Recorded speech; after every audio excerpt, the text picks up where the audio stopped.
नअमदुहु व नुसल्ली अला रसूलिहिल करीम अम्मा बाद फ़ौज़ बिल्लाहि मिनश शैतानिर रजीम बिस्मिल्लाहिर रहमानिर रहीम।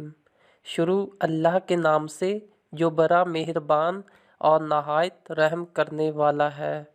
लक़द काना लकुम फ़ी रसूलिल्लाहि उस्वतुन हसना।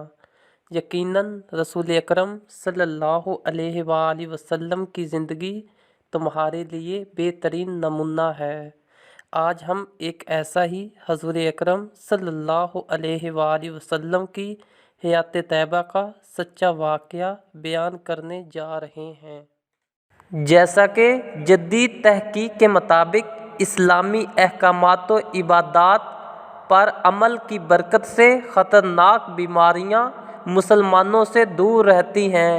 एक सर्वे के मुताबिक कैंसर के हर 100 मरीज़ों में 40% यहूदी, 30% ईसाई, 15% हिंदू, 10% दीगर मज़ाहिब के लोग जबकि सिर्फ 5% से भी कम मुसलमान मुब्तला थे।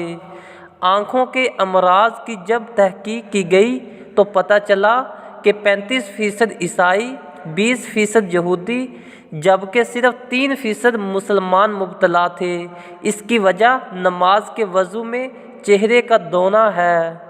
मुसलमान जब पंजगाना नमाज के दौरान नमाज में सजदा करते हैं तो इस अमल से सर और आँखों में मौजूद खून की गर्दिश तेज हो जाती है, जिससे बिनाई को तरोताज़गी मिलती है और इसमें तेज़ी आ जाती है और फिर ऐसे शख्स को कभी सर दर्द की तकलीफ़ नहीं होती।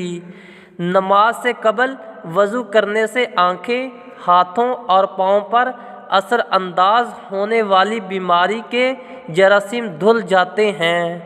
मसवाक करना हजूर पाक सल्लल्लाहु अलैहि वसल्लम की प्यारी सुन्नत है। एक जगह अरशाद हुआ कि अगर मैं मुसलमानों पर ये अमल भारी ना समझता तो हर नमाज पर मसवाक को लाजमी करार दे देता।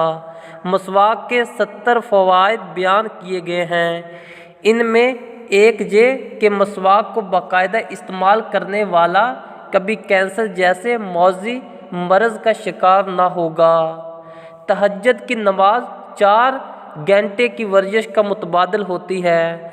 नमाज पंजगाना से तमाम वजूद की हल्की वर्जिश होती रहती है। ख़ास तौर पर सजदे की हालत में पेट की ख़ास वर्जिश होती है, जिससे कब्ज़ की शिकायत कभी ना होगी। जमाई लेते वक्त उंगलियां मुंह पर रखना मसनून तरीका है। जदीद तबी तहकीक के मुताबिक मुंह पर हाथ ना रखा जाए तो हवा में मौजूद वायरस और बैक्टीरिया मुंह में दाखिल होकर दांतों और मसूड़ों को नुकसान पहुंचाते हैं। दांतों को कीड़ा लगता है और बाद में दांत गिरना शुरू हो जाते हैं।